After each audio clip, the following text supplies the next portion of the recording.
Hey guys, welcome to the Digital Mentors Wake Up Call. My name is Dr. Bob Clarke. I'm a trainer and community member here at Digital Mentors. Happy to be with you guys here again. This is always one of my favorite things to do is to come on here and train with you guys and spend some time, hang out, and talk about topics that are near and dear to my heart. And hopefully they are some that will interest you as well. And today's topic is, so you want to be your own boss, kind of like with a question mark, right? So you want to be your own boss.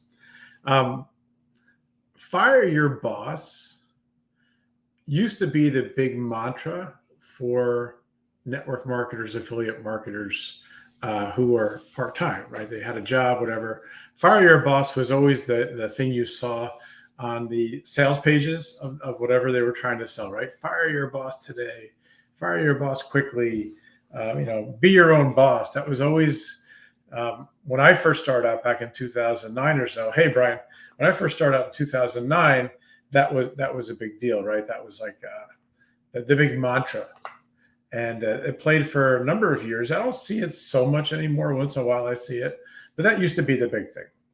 And I always kind of laughed at it because while I understand the emotions of it and how it's such a big pull, that people want to get rid of their boss, they want to get rid of their job, fire their boss, and go full-time in their own business.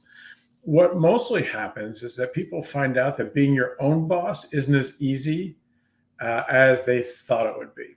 So that's my topic for today is, why isn't it easy? What is it about being your own boss that makes it hard? And let me give you some tips around that to try and make it easier for you.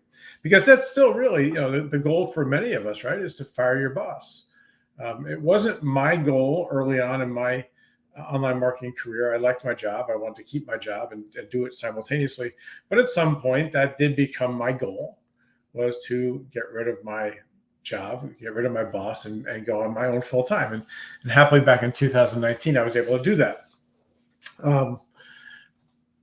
So why do people struggle to be their own boss? Let's kind of wrap that around. Let's toss that around a little bit. My own belief is it stems a lot from a lack of self-discipline. And I don't mean that in a negative way. It sounds negative. Lack of self-discipline sounds negative, but it's a reality, right? It's a reality of, when you're an employee and you have a boss, and then all of a sudden you become your own boss, you realize that it's not all that easy to be a boss. And it requires a lot of discipline. Now, when you're a boss of somebody else, you're disciplining the other person, right, externally. But when you're your own boss, it's an internal discipline, a self-discipline that you need to have. And a lot of people haven't developed that to the level that you need to if you're going to be successful on your own as your own boss. So I think that's one of the biggest reasons. And, the opposite of self-discipline, I believe, is procrastination. So one of the warning signs that you're lacking self-discipline, in my opinion, is that you start finding yourself procrastinating a lot, not getting a lot done, kind of hemming and hawing and putting things off. And, when you do that, it's a pretty good sign that your self-discipline isn't where it needs to be. And it gets worse from there, right? Because when you start procrastinating or not doing what you say you're going to do, you're not keeping your word to yourself anymore. And when you do that, that dings your self-esteem, dings your self-worth. And the more you do it, the worse it gets. You feel bad about yourself. You're not getting anything done in your business. Things aren't working well for you. And it's a problem, right? It's a problem. So that's one thing that we need to work on, self-discipline. And how do you do that? Well, the good news is you can work on it, and you can take it one baby step at a time. So it might mean making a micro commitment to yourself to do something for your business, a micro commitment, right? And then keep that commitment and then start building on that.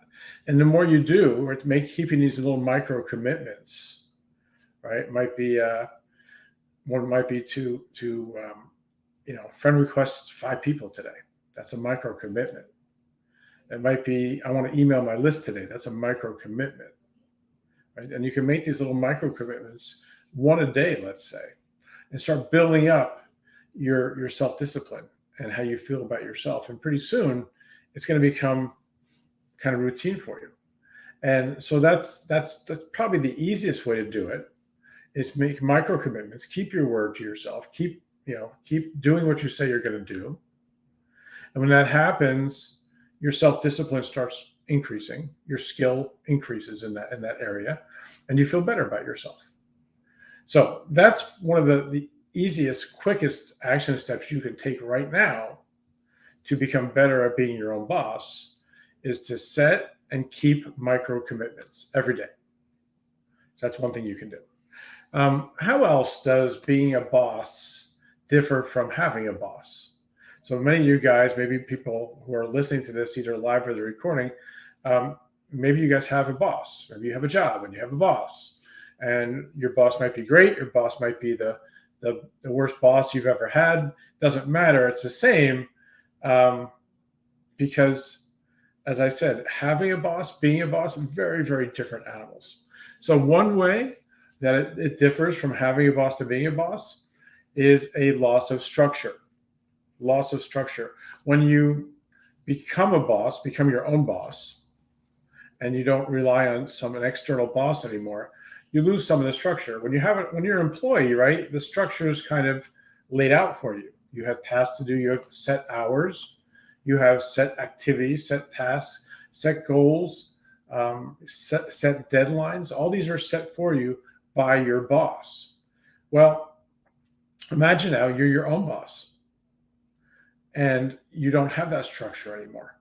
You're the one who has to set the hours, set the deadlines, set the tasks, set the activities, right? Set the goals. You're the one. And a lot of people struggle with that. I did. I struggled with that. As much as I kind of knew that was going to happen, I struggled with it. And a quick story about it, and maybe some of you on here may have heard this, but I'm going to repeat it for those who haven't, because I think it's a really important lesson. When I was working full time and growing my business on the side, I didn't have much time for my business. So I had maybe an hour, maybe an hour and a half each night that I could work. So my time was structured. I had, everything was structured. I knew I knew when I was going to show up, 7 o'clock every night, right? I knew what I was going to do, because I would set those for myself. So I had all that stuff in place, and I dialed that in really good. It's one of the reasons I was very successful when I was part-time, is that I dialed that in. I got, not immediately, of course, it took time, but over time, I dialed that in really well, right? When am I going to show up? What am I going to do? Am I going to do the most important activities? All that stuff, I kind of dialed it in. And when I left my job and went full-time in my business, about 30 days after that, it hit me like a lightning bolt that I wasn't being nearly as productive. I wasn't getting much done compared to when I was part-time. And some of that I thought, well, give myself a break. I'll ease into it. I just stopped working. I quote unquote retired from healthcare. Let me enjoy it a little bit, right? But pretty soon it started seeping into every day. And I was putting stuff off. I wasn't getting anything done. I wasn't doing the most important activities. I wasn't hitting my DMO. I wasn't, and I couldn't understand it because I had all day. I literally had all day to grow my business, yet I wasn't as productive. And what was happening after I kind of reflected on it was I lost the structure that I had before. I didn't have my set hours. I didn't have my set activities. I mean, I had them, but I was procrastinating. I was lacking self-discipline. I was putting it off, right? Any of that sound familiar to you guys? Right? It's very, very common. So went to the most smartest person I know, my wife, and I was kind of complaining a little bit about what was going on. Like, oh man, I'm not getting anything done. And she's like, she looks at me straight in the eye, as she always does. And she's like, why don't you do what you did before? Why don't you put the same structure in place? So I did. And like that, it all came back. The productivity, the discipline, the feeling better about myself, right? I set business hours. Very important. If you're full-time in your business, set business hours. I treat it like a business. I was trying to be the boss that I had before in my job. Excuse me. Right? So be very careful of that structure. Make sure you have the structure in place so that you can be the best boss you can be for yourself. Another one I think that kind of hits people is what I call decision-making overload and skill gaps. As an employee, you're used to having a lot of decisions made for you. As I said, right? People decide your hours. People decide what you're going to do every day. People decide when it needs to be done. People decide when you're going to take lunch. People decide when you're going to have a vacation, right? All that, for better or for worse, is decided for you. And when you, as I said, when you leave your job or when you go full-time in business, you're your own boss. Now you have to make all the decisions, and it can really overload you. It did for me at first, right? It can be kind of overwhelming in terms of not just my hours and stuff, not just the structure, but what do I do? What's most important? Who do I talk to? How do I do this? How do I do that? When do I set aside time to learn new things? Right? When do I set aside time to check the budget? All that stuff. And quite frankly, I didn't have some of those skills that I needed, especially around the budget. Right? I'm not a big budget person, which kind of goes against my personality. You would think I would be, but I'm not. My wife is better than I am. But in terms of the business, like I wasn't very good. I wasn't very skilled at making sure that my budget was set, right?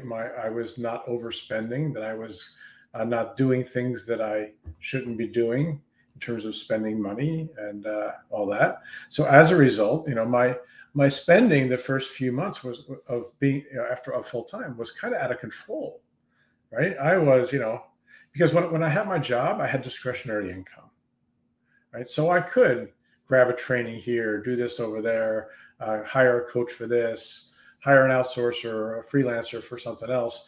It was more free spending. When I left my job, the income from the job stopped. I had income coming in for the business, but it wasn't at the level. I was making a pretty high salary in my healthcare career. So, I had to be more mindful of it, and that I had to develop that skill. And so, the decisions, the skills can be a little overwhelming at first when you're going to decide to be your own boss. And you just have to be aware of that and, seek help outside when you need help. So all this stuff. Okay. A couple more, and then we'll stop this part of it. Accountability shifts. When you have a boss, right? The boss is your accountability partner, right? Doesn't call himself or herself that, but your boss, you are accountable to your boss. When you're your own boss, you're accountable to nobody except yourself. And that can be a big problem for a lot of people. Lack of accountability is one of the big reasons I think people overall fail in business, or not fail, but don't do well in their business, don't hit the kind of goals that they want to hit. I think it's a lack of accountability based on what I've seen over the years, because I always try to have accountability in place. So here, what you can do to kind of help this is put some accountability into your business when you're your own boss. And even before that, right? But put accountability into your business. How do you do that? Well, it can be as simple as talking to your spouse or significant other and saying, okay, here's what I want to get done. Make sure, ask me about it. Hold me accountable to this. This is what I'm doing today. Hold me accountable. So it could be a spouse. It could be another marketer, a marketing buddy of yours, kind of an arrangement. I've seen people I know people who have been their own accountability partners for years, and they text every night and they just, hey, I got this done. Hey, I didn't get this done. Accountability. Maybe it's a community like Digital Mentors, right? Maybe you can hold yourself accountable within the community, or find people in the community who want to team up, maybe a group. So there's ways to do it. Or maybe it's more formal. Maybe it's with a coach, right? Or a mentor. So, there's different ways to have accountability in there, but I think it has to be in. If you want to be a good boss, right? You can't just rely on yourself to be accountable. I believe. I mean, it's very rare that I've seen that. Some very highly driven people, maybe that's true. It's not true for me. I need accountability in my business, so I always have it. Okay, and so let's go one more here. I call it a lack of external validation. So when you have a boss, and this is the opposite of thinking of a terrible boss, you have a good boss will validate you. Right? A good boss will tell you did a good job. Maybe even give you a call out in front of the rest of the team, right? Rest of your coworkers. Maybe even give you a financial bonus for doing a really good job, right? That's external validation, and it feels good. It always feels good, and it feels good, for everybody. Everybody likes it. Well, when you leave your job and you're your own boss, you no longer have external validation like you did before, right? So it becomes a matter of patting yourself on the back, right? Telling yourself you did a good job. And so it's the flip side of holding yourself accountable, right? And the negative connotations of, oh, you didn't do this, you didn't hit your deadline, didn't hit this, right? The flip side is the validation part, right? Hey, I did this, I did a good job. I don't hear anybody cheering for me. So, it can be an issue. Biggest thing I can tell you there is celebrate your wins. Big, small, in between. Celebrate what you do good every day, right? To this day, I've been doing this a long time. When I hit my DMO, I give myself a cheer. I give myself a treat. Maybe it's a bowl of ice cream, right? Or maybe it's, going out and doing something with my wife. I give myself a treat if I hit my DMO. So I give myself some validation. It's internal, okay? But it's necessary, right? We can't just keep working without some celebrations. It doesn't work that way. So I think that's important. Let's wrap this up in a little bow here. It starts with self-discipline. It starts and ends with self-discipline, guys. Being your own boss starts and ends with self-discipline. The more disciplined you can be with yourself, the easier the transition is going to be from having a boss to being a boss. Flat out. And if you don't have the self-discipline that you feel at the level that you need to, work on that in the ways I talked about, right? Build that up. The more you build it up, the better boss you're going to be, the better you're going to feel about yourself, and the more your business will grow, right? And then just become aware of some of these other things that we talked about, right? The lack of structure, the decision-making overload, the skill gaps that you might have, that you might need to get some skills in order to be a better boss, the accountability, the validation. Keep all these in mind as you're going about growing your business, being your own boss, and you'll gradually get better and better. I'm much better at being my own boss now than I was 2 or 3 years ago. Much better, because I understand it better now. And it really comes, the first step of being better at anything, obviously, is awareness of what you're doing right, what you're not doing so well. And it's the same with being your own boss. So I hope this has helped you out today.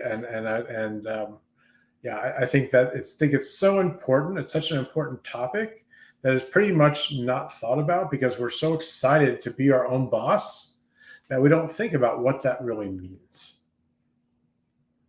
With that, let's take some questions. Let's see what we got here. Hey guys, what's going on, everybody? Anthony's in the house. Suzette, Ashley, Tarya. Let's see who else is here. Brian's in the house. Good. So let me ask you guys who are here live. First of all, in the chat, are you your own boss right now? I mean, do you have a job, or are you your own boss? Let's get an idea of where we are in this, and maybe you're in between, and by that I mean, I guess I'm asking, like, do you have an external boss, or do you have a job where you have a boss? Brian's his own boss. Cool. Mark has a job. Yep. Cool.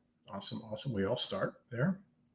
And some people have a job by choice, and some people have a job by need, right? Ashley's her own boss. Okay, so we're a little bit mixed here. So let me ask you guys who you're your own boss right now.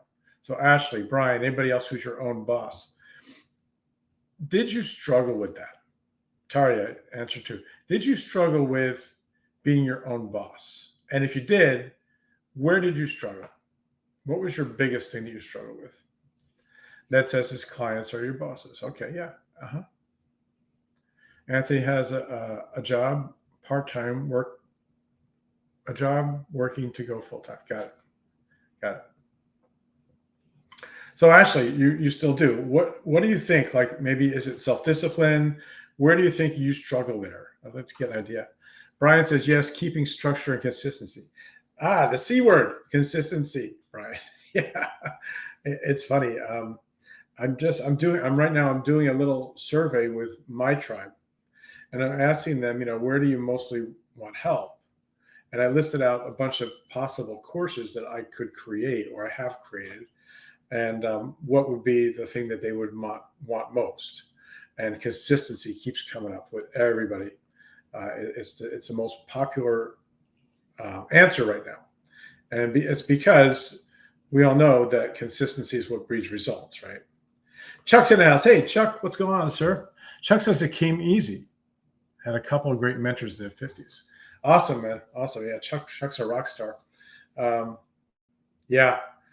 The longer you've been doing it, the better you are. I'm sure that's true. Ashley, mostly is my focus and self-discipline, consistency like Brian, also juggling my 3 kids that I have. Yeah. So you're homeschooling? Is that what I'm reading, Ashley? So yeah. So yes, busy. I understand that. I get it. And that's when you're busy like that, you absolutely need to be focused and to have self-discipline. It's most important. The less time you have, the more disciplined you have to be, and the more focused you have to be, the more consistent you have to be if you want to rock your business, right? All right. Anthony, I may have typed that correctly. Oh, worked my online business part-time in order to go full-time. Got it. I understand. Yeah, I got it. Consistency trumps skill. I would say yes, Ned. It does, and I'm always drawn back to that old Jim Rohn quote, and I'm not sure I'm going to get it exactly right, but basically, you make up in numbers what you lack in skills, right? Like he was talking about prospecting. You make it up for numbers, so the less skills you have, the more you have to prospect to get the results you want to get. As you get more skilled, you maybe don't have to talk to as many people. So yes, I do believe that's true. Natalia, yes, taking care of father, building my business daily. There are things I need to work on to be a better boss. Yes, we all do. It's all a work in progress, for sure. And you're a caregiver. So I'm sure that, sometimes when you're a caregiver, it's hard to set definite hours for your business, right? When I was working full time, I knew the hours of my job, right? I left the house at 4:30 in the morning. I got there at 5:30. I started working. I worked till 5 at night. I fought the traffic going home. I knew by 7 o'clock I'll have gotten home. Almost always, I'd have gotten home, had dinner, and could sit down and get ready to work. Right? I knew that 7 o'clock was almost guaranteed. So that was my time. But when you have kids, when you're a caregiver, any of that kind of stuff where your time cannot always be as dependable, not only is important to put structure in, but you got to be flexible. Right? And this is where, you have to know. I always think it's so important to know exactly what you're going to do when you sit down at your computer for your business. Know exactly what you're going to do, because that way, when you've got 30 minutes that popped up unexpectedly, you don't sit there and think, what should I do with that? Should I do this? Should I do that? Should I do this? Should I do that? Because you waste too much time that way, and you end up usually doing the wrong things. So I know, like every day, I have the 1, 2, 3 things I need to do for my business, right? And depending on how much time I have, depending on where I focus at that point. Like if I have 30 minutes, I might work on one thing. If I have 2 hours, I might work on a bigger project. So, you have to be a little flexible and be able to go on the go here, especially when you have situations where you might not have absolutely, set hours for your business. Good stuff. Good stuff. Thanks, guys. This is a great conversation. Appreciate all the feedback in here. Yeah. So, Anthony, you're on here. Let me ask you, because you've got a job right now. Do you find it hard to go back and forth between having a boss at your job and then being a boss in your business? Do you find that transition hard? You've been doing it a while, so maybe you're better at it. But I'd be curious to know your thoughts on that. Mark says, sometimes I don't complete my DMO, but I do not beat myself up. I praise my progress. Yes. My schedule. Yeah. Okay. Yes. Absolutely, Mark. Absolutely. I have my DMO. Like when I was working, I had my DMO. And what I tried to do with my DMO, and I still do it to this day, is I try to put the activity that will give me the best bang for my time, right? That will move the needle most in my business. I try to put that first, number one. And sometimes it's hard to identify it. Most times it's the same, right? So for example, if you're just starting out, the one thing that's pretty much you need to do starting out is to grow that audience, right? So growing an audience it should be number one on your list, right? And wherever you decide to grow, it doesn't matter where, but you got to grow an audience. And so that would be number one. As you're growing your audience now you've got to relate to your audience, engage with the audience, right? You got to do all that. So maybe posting becomes something you need to do. If you have an email list, maybe running your email list is something you want to do. So, but always try to rank number one. That way, if you only get one thing done a day, you feel good about yourself. You can pat yourself on the back. Because I understand, man, like some days are better than others, right? Even now that I don't have a job, there are some days where I've got family stuff going on. I don't have much time, right?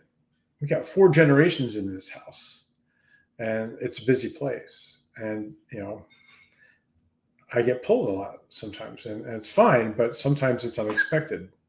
My mother-in-law was just in the hospital for 4 days, and that changed the whole routine. It changed everything, right? She's fine. She's home. She's fine. Thank you. But you get what I'm saying, right? Things can change very quickly. Yeah, it's crazy, Ashley. It's kind of crazy, but we do it well. Anyway, any other questions before we wrap this up, guys? Hope this has been valuable for you. And don't beat yourself up, guys. Just work on being a better boss, work on the things we talked about, and be aware. Be aware of what's going on. If you can do those things, you'll be fine. You'll be great. I don't see any extra questions here, so I'm going to wrap this up at this point. Thank you guys so much for coming on. I look forward always to being with you guys here, Digital Mentors. It's always my favorite thing to do. And I thank you for coming on here live and for watching the recording. Thank you for taking the time to do that as well. I know your time is super valuable. And everybody on the chat here seems to be getting good value, so that makes me happy. And I will see you again on my next wake-up call. Have a great day, guys.